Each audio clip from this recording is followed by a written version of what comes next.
Doctor G Parameshwara ಎಂಬ ಹೆಸರಿನ ನಾನು ಕಾನೂನಿನ ಮೂಲಕ ಸ್ಥಾಪಿತವಾದ ಭಾರತದ ಸಂವಿಧಾನದ ವಿಷಯದಲ್ಲಿ ನಿಜವಾದ ಶ್ರದ್ಧೆ ಮತ್ತು ನಿಷ್ಠೆಯನ್ನು ಹೊಂದಿರುತ್ತೇನೆಂದು ನಾನು ಭಾರತದ ಸಾರ್ವಭೌಮತ್ವವನ್ನು ಮತ್ತು ಅಖಂಡತೆಯನ್ನು ಎತ್ತಿ ಹಿಡಿಯುತ್ತೇನೆಂದು ಮತ್ತು ಕರ್ನಾಟಕ ರಾಜ್ಯದ ಉಪಮುಖ್ಯಮಂತ್ರಿಯಾಗಿ ನನ್ನ ಕರ್ತವ್ಯಗಳನ್ನು ಶ್ರದ್ಧಾಪೂರ್ವಕವಾಗಿ ಮತ್ತು ಅಂತಃಕರಣಪೂರ್ವಕವಾಗಿ ನಿರ್ವಹಿಸುತ್ತೇನೆಂದು ಭಯ ಅಥವಾ ಪಕ್ಷಪಾತವಿಲ್ಲದೆ ರಾಗದ್ವೇಷವಿಲ್ಲದೆ ಎಲ್ಲ ಬಗೆಯ ಜನರಿಗೆ ಸಂವಿಧಾನಕ್ಕೆ ಮತ್ತು ಕಾನೂನಿಗೆ ಅನುಸಾರವಾಗಿ ನ್ಯಾಯವಾದುದನ್ನೇ ಮಾಡುತ್ತೇನೆಂದು ಡಾಕ್ಟರ್ ಅಂಬೇಡ್ಕರ್ ಅವರ ಮೇಲೆ ಪ್ರಮಾಣ ಮಾಡುತ್ತೇನೆ.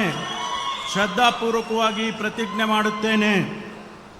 ನಾನು ಡಾಕ್ಟರ್ ಜಿ ಪರಮೇಶ್ವರ ಎಂಬ ಹೆಸರಿನ ನಾನು ಕರ್ನಾಟಕ ರಾಜ್ಯದ ಉಪಮುಖ್ಯಮಂತ್ರಿಯಾಗಿ ನನ್ನ ಪರ್ಯಾಲೋಚನೆಗೆ ತರಲಾಗುವ ಅಥವಾ ನನಗೆ ತಿಳಿದು ಬರುವ ಯಾವುದೇ ವಿಷಯವನ್ನು ರಾಜ್ಯದ ಉಪಮುಖ್ಯಮಂತ್ರಿಯಾಗಿ ನನ್ನ ಕರ್ತವ್ಯಗಳ ಯುಕ್ತ ನಿರ್ವಹಣೆಗೆ ಅಗತ್ಯವಾಗಬಹುದಾದ ಸಂದರ್ಭದಲ್ಲದೆ ಅನ್ಯಥಾ ಯಾರೇ ವ್ಯಕ್ತಿಗೆ ಅಥವಾ ವ್ಯಕ್ತಿಗಳಿಗೆ ಪ್ರತ್ಯಕ್ಷವಾಗಿ ಅಥವಾ ಪರೋಕ್ಷವಾಗಿ ತಿಳಿಸುವುದಿಲ್ಲ ಅಥವಾ ಬಹಿರಂಗಪಡಿಸುವುದಿಲ್ಲ ಎಂದು ಡಾಕ್ಟರ್ ಅಂಬೇಡ್ಕರ್ ಅವರ ಹೆಸರಿನಲ್ಲಿ ಪ್ರಮಾಣ ಮಾಡುತ್ತೇನೆ.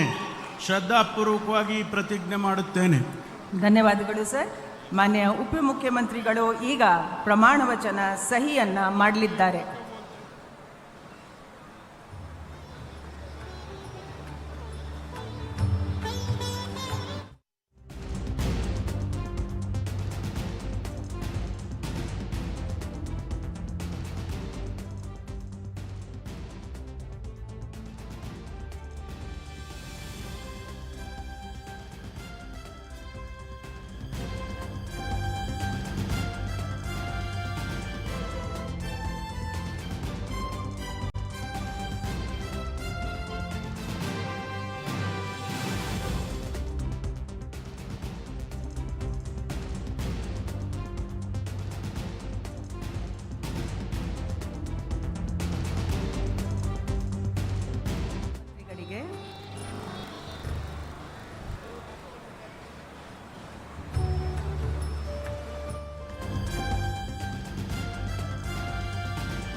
ಮುಖ್ಯಮಂತ್ರಿಗಳು ಹೂಗುಚ್ಚೆ ಮೂಲಕ ಮಾನ್ಯ ಉಪಮುಖ್ಯಮಂತ್ರಿಗಳಿಗೆ ಅಭಿನಂದನೆಯನ್ನು ಸಲ್ಲಿಸಿರುತ್ತಾರೆ.